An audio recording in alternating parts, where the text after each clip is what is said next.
Hi everyone, Stephen Ray Morris here with See Jurassic Right, and this is the Patreon reward for people who just want to see me read you some dinosaur encyclopedia. So I'll just be going through this one right here, Dinosaur, for the next little bit, and hopefully you find this relaxing or soothing or anything like that. I have so many dinosaur encyclopedias, and I just need to find time to read them all. But this one is great.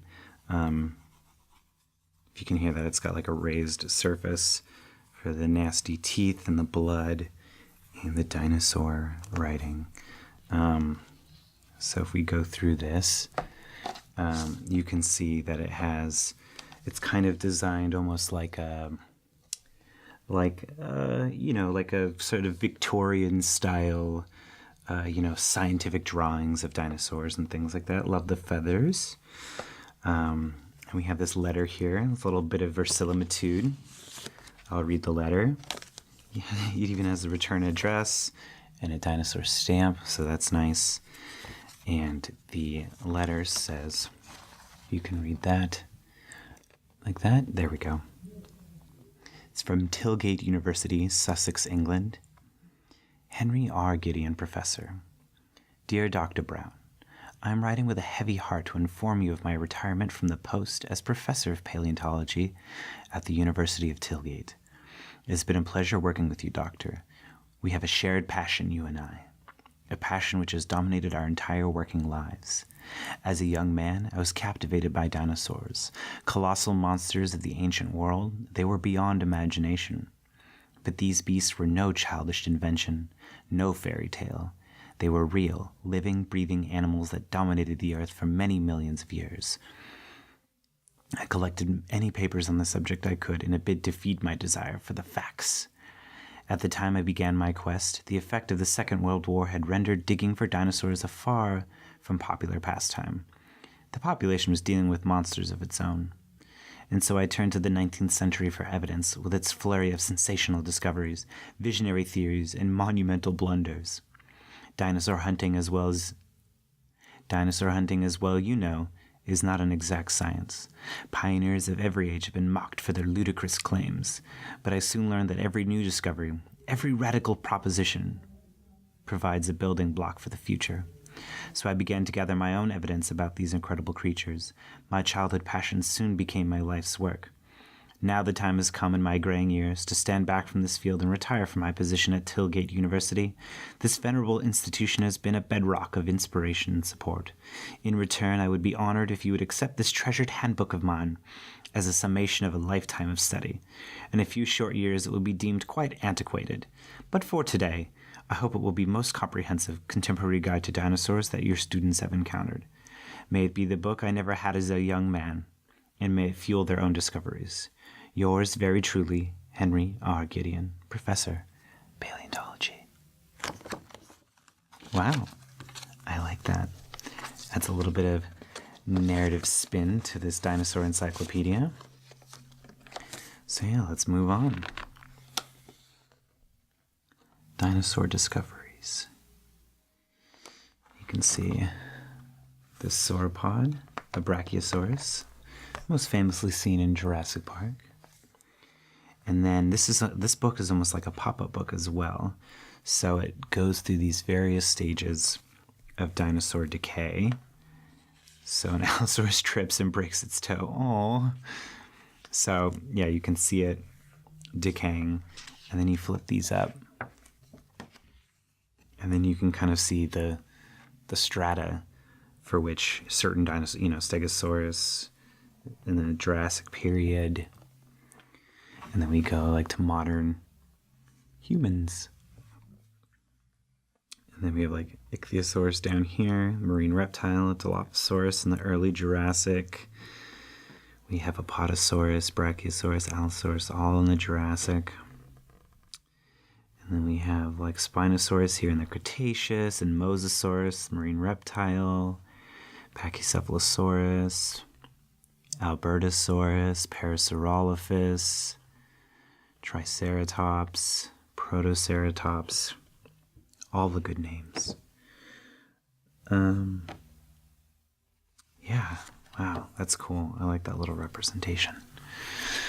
So, turning the page, we're just going to go through this, briefly. I'm not going to read every little thing, but you'll get a good idea of what's happening in this book. So, oh, this is cool. So, these are the modern continents. You can see, let me really scoot this over.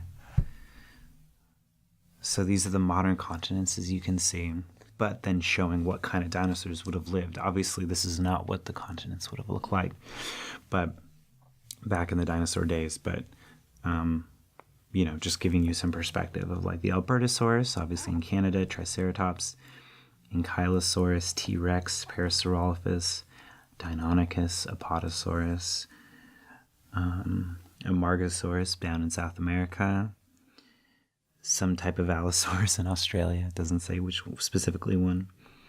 Cryolophosaurus in Antarctica. That's pretty sweet. And then, here you have the way that the different continents had looked. Maybe might not fit in, but you get the idea. You can zoom in and see how the different continents look like in the different, Cretaceous, Triassic, Jurassic period. Oh, and then this is great. So these are done like little postcards. So it says New York, Coelophysis, views of London, and it's kind of showing what those periods would have looked like. So that's cool. And then this little nub over here is just the different types of animals that would have lived in these periods that aren't dinosaurs. So in the Triassic, we've got crocodiles and weird proto-mammals. Jurassic, we have some marine reptiles and some flying reptiles, and we have some bees and butterflies, stuff like that. So that's cool. On the next page, we have what is a dinosaur. And so we get a great look at like sort of imagining what their guts and everything look like, and air sacs, intestines, kidney, lung, heart, liver, stomach, penis, cloaca. And so, we kind of talk about laying eggs. The term dinosaur means terrible lizard. Once seemed fitting what appeared to be a huge cold-blooded reptile, but in the 1960s, a new kind of dinosaur was discovered, Deinonychus. It was relatively small, a little bigger than an ostrich, and was built for speed. This was no lumbering titan, and it rocked the dinosaur community, forcing many of us to reconsider what a dinosaur actually was. So obviously the debate, cold-blooded, warm-blooded, that stuff was a big deal, especially when Jurassic Park came out. But, some, if not all dinosaurs were warm-blooded, which is crazy and awesome because they are related to birds. Or I should say birds are related to dinosaurs. So we have a little Tailgate Museum of Natural History, notes on findings. All dinosaurs had scales of varying sizes, and some bird-like dinosaurs had feathers.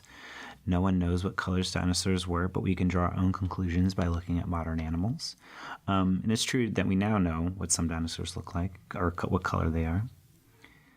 Dinosaurs had arms rather than front legs, and they were often lighter and shorter than their back legs. Their elbows pointed backwards, and their knees pointed forwards. Oh, and that's an iguanodon right there. And then we have some dinosaur teeth. All right, on the next page, dinosaur celebrities, or celebrity dinosaurs. This reminds me of the dinosaur episode of See Jurassic Right, charismatic megafauna. So we have our Tyrannosaurus Rex, we have our Velociraptor, we have our Triceratops, and we have our Apatosaurus. So again, these are all the big popular dinosaurs. Stegosaurus. And I'm loving these colored illustrations. I mean, the Velociraptor it's like very Aztec looking with the bright oranges and blues, and the Triceratops and the Apatosaurus. This is very cool. And it says Tailgate Naturalist. It has this little journal-y thing, but it says all now disproved. Oh, and it's got some great older images of dinosaurs. You want to zoom in on that? Like having dinosaurs having the incorrect stances and skeleton layouts and stuff like that. And that's really cool. Dinosaur attacks. So now we're kind of showing how a dinosaur would have attacked somebody. So we have these velociraptors taking out a very sorry-looking Protoceratops. And then we have these, oh wow, so this little pop-up of like measuring different size claws. And so it has a Velociraptor, then a Deinonychus, then a Tyrannosaurus Rex, and then a Utah Raptor. We have this very vicious-looking Velociraptor right here. So, and then it has a little size comparison. Velociraptor, actually the size of like a chicken, 2 meters long. Then a Deinonychus, and then a Utah Raptor, which was huge, which I had the toy as a kid, so. All right, dinosaur defense. Now we go to dinosaur defense. So we have an Ankylosaurus. I like this orangey coloring. And then we have Parasaurolophus right here. Just showing the ways that they, whipping tail, the Stegosaurus, and bony plates, and being able to call for help. And then we have like a little see-through area right here, which is cool. Which I guess we'll see in the other. I guess it's just like showing a little. You can see kind of like a predator in there. Dinosaur appearances. So I like these zebra-looking ornithomimuses. Oh, please zoom in on this. Look, it's like, rah, help me! Poor thing. Oh yeah, Albertosaurus is hunting these ornithomimuses. And this is an interesting fact. Dinosaurs had color vision, which allowed them to make out shapes more clearly. This helped plant eaters to pick out food, predators to pinpoint prey, and preyed upon to spot incoming danger. Animals with color vision are among the most eye-catching, vibrant creatures on Earth. And obviously they're birds, so they have, they'll have possibly having different crests and things like that. So for courtship display. Weird and wonderful. Therizinosaurus with its giant claws. It's almost like a bird sloth creature. Amargasaurus, Pachycephalosaurus, Parasaurolophus, buck-toothed omnivore. The Incisivosaurus had a mouth crammed full of different teeth for eating meat as well as plants. It belonged to a bird-like group of dinosaurs and had well-developed feathers on its tail and wings for display and insulation. It used its enormous buck teeth for gnawing tough vegetation like a beaver. Therizinosaurus' eggs were nearly 1/2 meter long, the largest of any animal on the planet. Yeah, Therizinosaurus was a real oddity. It was 12 meters long, weighed about 8 tons, and had vast sharp claws almost 1 meter in length, but they were not for slashing flesh. Its gigantic claws were used for ripping open termite nests like an anteater or stripping foliage from the trees. Also, this little lizard is going flying in the air. Whee! All right, monsters of the deep.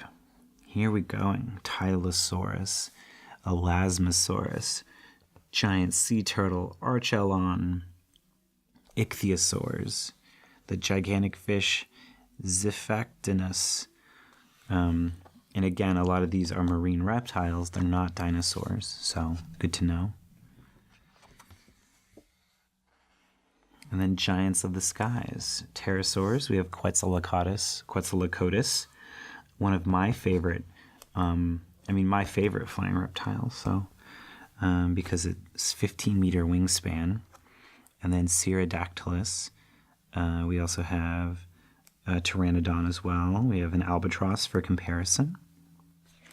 And then this, oh, I see how this works. So this keeps folding out to show the kind of giving you a sense of the wingspan in comparison. So that's cool.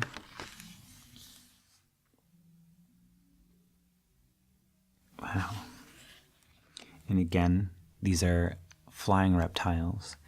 They are not dinosaurs, but for marketing purposes, marine reptiles and flying reptiles are often included because it's just easier than saying not dinosaur, hashtag not a dinosaur. And they have these great little, showing the heads, reminds me of when they had the Flying Reptiles exhibit at the Natural History Museum last year. We have a Dimorphodon. And we have Pteranodon, Ctenochasma, Pterodestro,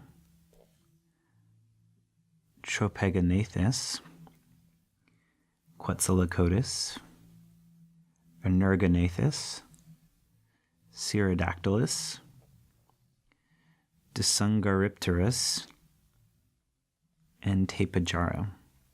So these are all great. You can see just the different colorations and all the different, different variations in the crests and things like that. So dinosaurs disappear. Look at this apocalyptic image. 65 million years ago, over half of the species of animals on the planet were wiped out. The dinosaurs, the pterosaurs, the massive marine reptiles that had lived and thrived for hundreds of million years, they all disappeared. So what happened? And so they point out the major mass extinctions. They talk about, if one of the theories is that a meteorite crashed into the earth, and that's what really kind of kick-started the extinction. Oh my gosh! So they have this little section here, which is like a little filing thing, and you can pull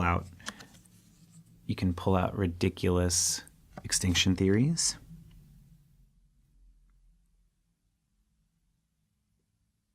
Oh wow! Dinosaurs being crushed by the weight of their own skeleton. Dinosaur farts. Tiny brains. Dinosaurs developed cataracts and went blind. Caterpillars. Oh, depression. That's sad. Dino depression. Oh, and there's not any more, but just the first couple.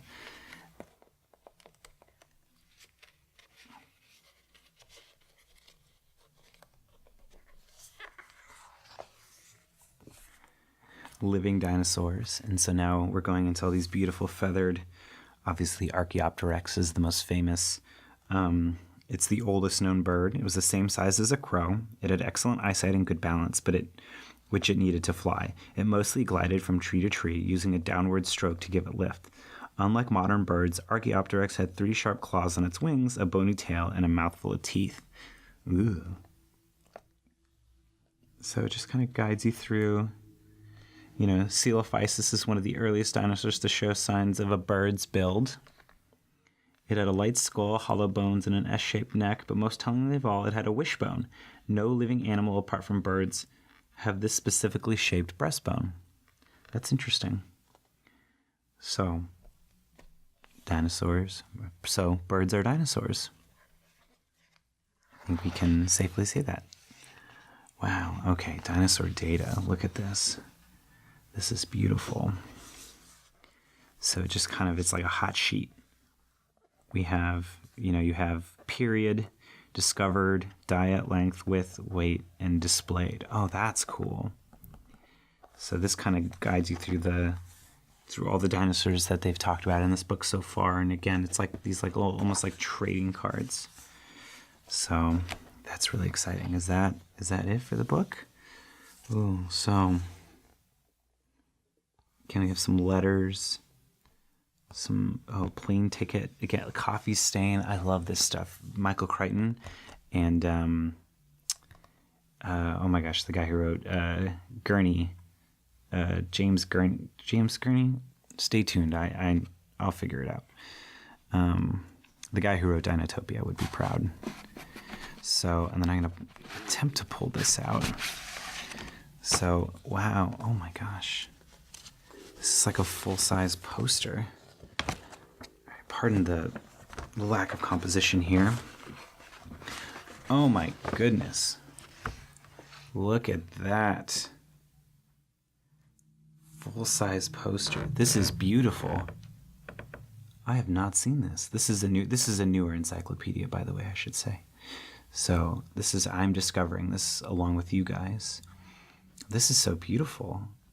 I would love to frame this. I mean, the dinosaur designs, and we'll look at the credits in a second to see who did all this beautiful dinosaur artwork, but I'm seriously impressed by this book.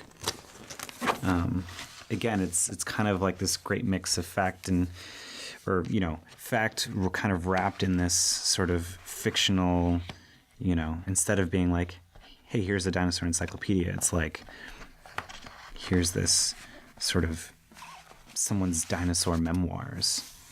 Wow. So, yeah, let's look who made this book, because I am so blown away by this. So, let's see.